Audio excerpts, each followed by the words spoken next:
Welcome back to Bosco Campus Vision. This is Rani, Assistant Professor PG Department of Commerce, Don Bosco College, Kottayam. The last class we discussed how to apply method of costing, method of unit costing method, how to apply method of unit costing. Today we are going to discuss unit costing method with the valuation of closing stock of finished goods, how to calculate, how to find out the value of closing stock of finished goods.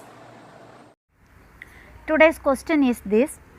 The special feature of this question is it includes the valuation of closing stock of finished goods. Okay, let's read the question. From the following information, prepare a cost sheet of Messrs. Aruna Limited showing the cost of production and profit per unit. Unit produced 100, units sold 80. Direct material consumed rupees 400 per unit. Direct labor hours worked 1000 hours. Hourly rate of labor rupees 10. Factory overheads rupees 5 per labor hour. Office overhead 10% of work cost. Selling overhead at rupees 15 per unit sold. Margin of profit 20% on selling price. Okay, നമുക്ക് പ്രോബ്ലത്തിലേക്ക് പോകാം. Messrs. Aruna Limited, cost sheet for 100 units, cost sheet for 100 units, element of cost total per unit, okay. Then first item, direct material. ഇവിടെ പറഞ്ഞിരിക്കുന്നത് 400 rupees for 1 unit ആണ്, 400 rupees for 1 unit. How many units are produced? 100. So 400 into 100, that is 40,000 units per unit 400. Okay, നമ്മുടെ 400 units ആണ്, ഒരു യൂണിറ്റിന് 400 units ആണ് നമുക്ക് spend ചെയ്തേക്കുന്നത്. അങ്ങനെയാണെങ്കിൽ നമ്മൾ എത്ര യൂണിറ്റ് ആണ് പ്രൊഡ്യൂസ് ചെയ്തേക്കുന്നത്? 100 യൂണിറ്റ്സ് ആണ്. അപ്പോൾ 400 into 100, 40,000 പെർ യൂണിറ്റ് 400. അതുപോലെ ഡയറക്ട് ലേബർ പറഞ്ഞിരിക്കുന്ന 1000 hours വർക്ക് ചെയ്തു എന്നാണ്. 1000 hours ആണ് അവിടെ 100 യൂണിറ്റ്സ് പ്രൊഡ്യൂസ് ചെയ്യുന്നതിന് വേണ്ടിയിട്ട് 1000 hours ആണ് അവിടെ വർക്ക് ചെയ്തത്. ഒരു അവറിന് 10 rupees ആണ് കോസ്റ്റ്. ഒരു അവറിന്റെ കോസ്റ്റ് എന്ന് പറയുന്നത് എത്രയാണ്? 10 rupees ആണ്. അപ്പൊ 10 into 1000 എത്ര വരും? 10,000. അപ്പൊ നമുക്ക് 10,000 ഡിവൈഡഡ് ബൈ 100 യൂണിറ്റ്സ്, അപ്പൊ എത്ര വരും? Per unit 100 rupees ചെലവായിട്ടുണ്ട്. ഓക്കെ, ഇത് ഒരു അവറിനാണ് 10. എത്ര അവറാണ് നമ്മളിവിടെ വർക്ക് ചെയ്തത്? 1000 hours ആണ് വർക്ക് ചെയ്തത്. 1000 into 10, 10,000 ഡിവൈഡ് ബൈ 100. ഓക്കെ, അപ്പൊ ഇവിടെ ഡയറക്റ്റ് എക്സ്പെൻസ് ഇല്ല. ഇത് രണ്ടും കൂടെ ടോട്ടൽ ചെയ്യുന്നു prime cost. 40,000 plus 10,000, 50,000, 400 plus 100, 500. Okay, അത് ഫാക്ടറി ഓവർഹെഡ് ആണ്.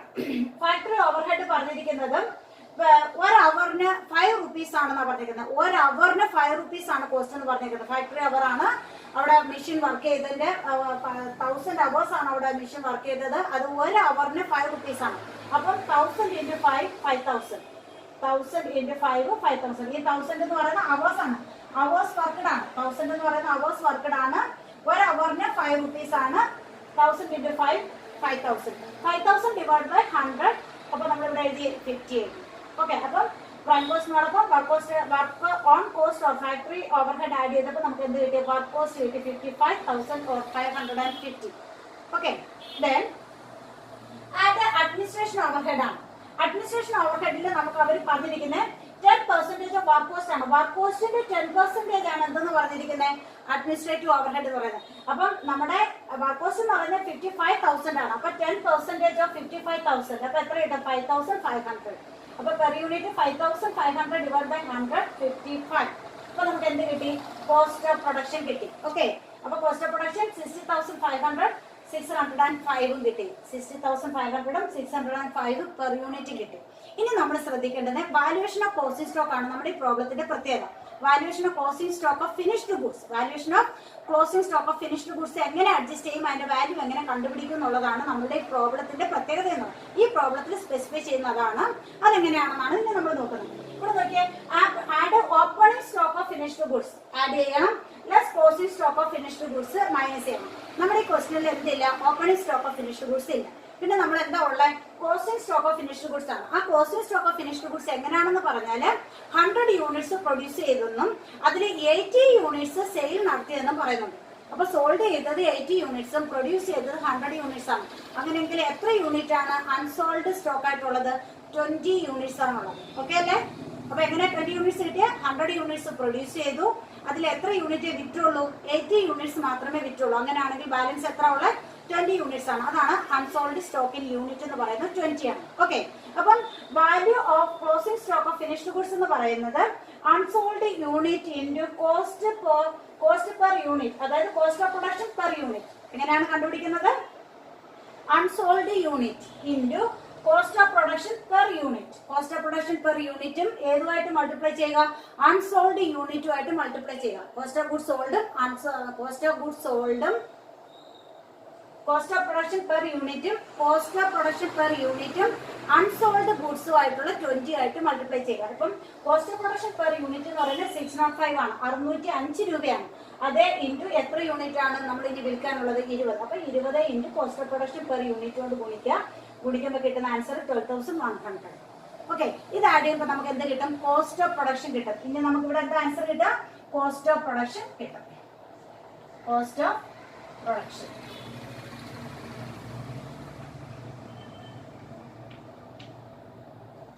72,600. ഇവിടെ പെർ യൂണിറ്റ് കോളത്തിൽ മാറ്റമില്ല, 605. 72,600 ആണ് കിട്ടുന്നത്. ഓക്കെ ഓക്കെ, നമുക്ക് കോസ്റ്റ് ഓഫ് പ്രൊഡക്ഷനിൽ നിന്ന് നമ്മൾ എന്ത് കുറയ്ക്കുക? കോസ്റ്റ് ഓഫ് പ്രൊഡക്ഷൻ മൈനസ് എന്ത്? പിന്നെ closing stock of finished goods. Closing stock of finished goods കുറയ്ക്കുമ്പോൾ നമുക്ക് എന്ത് കിട്ടും? കോസ്റ്റ് ഓഫ് ഗുഡ്സ് സോൾഡ് കിട്ടും. കോസ്റ്റ് ഓഫ് ഗുഡ്സ് സോൾഡ് 48,400 കിട്ടും. നമ്മുടെ തൊട്ട് മുമ്പേലുള്ള cost of production per unit തന്നെയാണ് നമ്മളിവിടെ 605 തന്നെ എഴുതിയിരിക്കുന്നത്. 605 cost of production per unit തന്നെയാണ്. Okay, add selling and distribution overhead ആണ് ഇവിടെ പറഞ്ഞിരിക്കുന്ന. ഒരു യൂണിറ്റ് സോൾഡ് ചെയ്യുന്നതിന്റെ കോസ്റ്റ് എന്ന് പറയുന്നത് ₹15 ആണ്. ₹15 ഫോർ എന്താണ്? പെർ യൂണിറ്റ് സോൾഡ് ആണ്. അപ്പൊ പെർ യൂണിറ്റ് സോൾഡ് എന്ന് പറയുന്നത് എത്രയാണ്? ₹15 ആണ്. നമ്പർ ഓഫ് യൂണിറ്റ് സോൾഡ് എന്ന് പറയുന്നത് 80 ആണ്. അപ്പം 80 ഇൻറ്റു 15 1200 ആണ്. അപ്പൊ സെല്ലിംഗ് ഡിസ്ട്രിബ്യൂഷൻ ഓവർഹെഡ് എന്താ പറഞ്ഞിരിക്കുന്നത്? ഒരു യൂണിറ്റ് വിൽക്കുന്നതിന് നമുക്കുണ്ടായ ചെലവ് എന്ന് പറയുന്നത് 15 ആണ്. അപ്പൊ 15 into 80 that means 1200. Per unit 1200 അല്ലെങ്കിൽ പെർ യൂണിറ്റ് നമ്മളിവിടെ തന്നിട്ടുണ്ട് ഡയറക്റ്റ് ആയിട്ട് 15 എഴുതും. ഓക്കെ, അത് രണ്ടും കൂടെ ടോട്ടൽ ചെയ്യുമ്പോൾ നമുക്ക് എന്ത് കിട്ടും? Total cost 48,400 plus 1200 49,600. 605 പ്ലസ് 15 620. എന്താണ്? ടോട്ടൽ കോസ്റ്റ് ആണ്. ടോട്ടൽ കോസ്റ്റ് പെർ യൂണിറ്റും കിട്ടി. ഓക്കെ, ഇനി ഇവിടെ നമ്മുടെ ക്വസ്റ്റ്യനിൽ പറഞ്ഞിരിക്കുന്നത് പ്രോഫിറ്റ്. നമ്മൾ സെല്ലിംഗ് പ്രൈസ് ആണ് ഇവിടെ കണ്ടുപിടിച്ച് കൊടുക്കേണ്ടത്. പ്രോഫിറ്റ് നമ്മളോട് പറഞ്ഞിരിക്കുന്നത് 20% ഓൺ സെയിലാണ്. 20% ഓൺ സെയിൽ പ്രൈസ് ആണ്. നമ്മൾ കഴിഞ്ഞ പിന്നെ നമ്മുടെ തേർഡ് സെമ്മിലെ പ്രോബ്ലം മിസ് പഠിപ്പിച്ചപ്പോൾ റേറ്റിനെ കൺവേർട്ട് ചെയ്യാൻ പഠിപ്പിച്ചതാണ്. ഇൻവോയ്സ് പ്രൈസിനെ കോസ്റ്റ് പ്രൈസിലോട്ടും കോസ്റ്റ് പ്രൈസിന്റെ റേറ്റിനെ ഇൻവോയ്സ് പ്രൈസിന്റെ റേറ്റിലേക്കും കൺവേർട്ട് ചെയ്യാൻ പഠിപ്പിച്ചതാണ്. അത് തന്നെയാണ് നമ്മളിവിടെ അപ്ലൈ ചെയ്യുന്നത്. നോക്കിയേ, പ്രോഫിറ്റ് എന്ന് പറയുന്നത് 20% ഓൺ സെയിൽസ് ആണ്. അപ്പം 1/5 of selling price is equal to 1/4 of എന്താണ്? കോസ്റ്റ് പ്രൈസ് ആണ്. ഇത് സെല്ലിംഗ് പ്രൈസ് എന്ന് പറയുന്നത്, ഇത് cost price. 1/5 of selling price is equal to 1/4 of cost price. അപ്പൊ കോസ്റ്റ് പ്രൈസിന്റെ 1/4 എടുക്കാം. That means 25%. ഇത് 20% അതെന്തിന് ഈക്വൽ ആകുന്നു? 25% ഓഫ് കോസ്റ്റ് പ്രൈസ്. ഇത് കോസ്റ്റ് പ്രൈസും ഇത് സെല്ലിംഗ് പ്രൈസ് ആണ്. അപ്പം 20% of selling price is equal to 25% of cost price. Okay, അപ്പം നമ്മുടെ 49,600 ആണ് നമ്മുടെ ടോട്ടൽ കോസ്റ്റ്. അതിന്റെ 25% എടുക്കാം. അതിന്റെ 25% എടുക്കുമ്പോൾ നമുക്ക് എത്ര കിട്ടും? 12,400 കിട്ടും. അതായത് 49,600 ഇൻറ്റു 25/100 ആണ് 12,400 കിട്ടും. പെർ യൂണിറ്റ് എങ്ങനെ കണ്ടുപിടിക്കാൻ പറ്റും? 12,400 ഒരിക്കലും ഡിവൈഡഡ് ബൈ 100 അല്ല. എത്ര യൂണിറ്റ് നമ്മൾ സെയിൽ നടത്തിയോളൂ, അല്ലെങ്കിൽ സോൾഡ് യൂണിറ്റ് എത്ര ആണ്? ഓൺലി 80 ആണ്. അതുകൊണ്ട് തന്നെ 12,400 ഡിവൈഡഡ് ബൈ 80. 12,400 ഡിവൈഡ് ബൈ 80 എടുക്കുക. അതായിരിക്കും നമ്മുടെ പെർ യൂണിറ്റ് എഴുതുന്നത്. ഓക്കെ, ശ്രദ്ധിച്ച് ചെയ്യണം. നമ്മൾ കുറച്ചധികം കാര്യങ്ങൾ നമ്മൾ യൂണിറ്റ് കോസ്റ്റിംഗ് പ്രോബ്ലത്തിൽ ചെയ്യാനുണ്ട്. ഇനി നമ്മൾ ടെൻഡർ അല്ലെങ്കിൽ കൊട്ടേഷൻസ് പ്രിപ്പയർ ചെയ്യുമ്പോൾ ഇനിയും കുറച്ചും കൂടി കാര്യങ്ങൾ നമ്മൾ ശ്രദ്ധിക്കേണ്ടിയിരിക്കുന്നു. അപ്പോൾ നന്നായിട്ട് ഓരോ കാര്യങ്ങൾ പറയുമ്പോൾ നല്ല വ്യക്തമായിട്ട് നിങ്ങളത് മനസ്സിലാക്കുക. എന്താണ് പറയുന്നതെന്ന് വ്യക്തമായിട്ട് മനസ്സിലാക്കുക. ഒന്നും കൂടെ മിസ് പറയാം. 49,600 നിന്ന് 49,600ന്റെ എത്ര പെർസെന്റേജ് എടുക്കുന്നു? 25% എടുക്കുന്നു. ദാറ്റ് മീൻസ് ഇത് കോസ്റ്റ് പ്രൈസ് ആണ്. ഈ എമൗണ്ടിലാണ് നമ്മൾ റേറ്റ് അപ്ലൈ ചെയ്യേണ്ടത്. ഒരിക്കലും 20% ഈ എമൗണ്ടിൽ അപ്ലൈ ചെയ്യാൻ പറ്റില്ല. അത് സെയിൽ പ്രൈസിന്റെ ആണ്. അപ്പൊ അതിനെ എങ്ങോട്ടേക്ക് കൺവേർട്ട് ചെയ്യണം? കോസ്റ്റ് പ്രൈസിലോട്ട് കൺവേർട്ട് ചെയ്യണം. അങ്ങനെ കോസ്റ്റ് പ്രൈസിലോട്ട് കൺവേർട്ട് ചെയ്യുമ്പോൾ 25% ആണ്. അപ്പൊ ഇതിന്റെ 25% എടുത്തു. അപ്പൊ കിട്ടിയ എമൗണ്ട് ആണ് 12,400. ഓക്കെ, അപ്പൊ 12,400 പ്രോഫിറ്റ് നമുക്ക് കിട്ടി. 12,400 എന്ന് പറയുന്നത് നമുക്ക് പ്രോഫിറ്റ് കിട്ടി. ആ പ്രോഫിറ്റിന്റെ എത്ര യൂണിറ്റ് ആണ് അവിടെ സെയിൽ നടത്തിയത്? 80 യൂണിറ്റ് മാത്രമേ സെയിൽ നടത്തുള്ളൂ. അതുകൊണ്ട് തന്നെ 12,400 എന്ന് പറയുന്നത് 80 ആണെങ്കിൽ ഒരു യൂണിറ്റിന് എത്ര അതാണ് കണ്ടുപിടിച്ചിരിക്കുന്നത്. അപ്പൊ 12,400 ഡിവൈഡഡ് ബൈ 80, 155. അപ്പൊ സെല്ലിംഗ് പ്രൈസ് എത്ര കിട്ടും?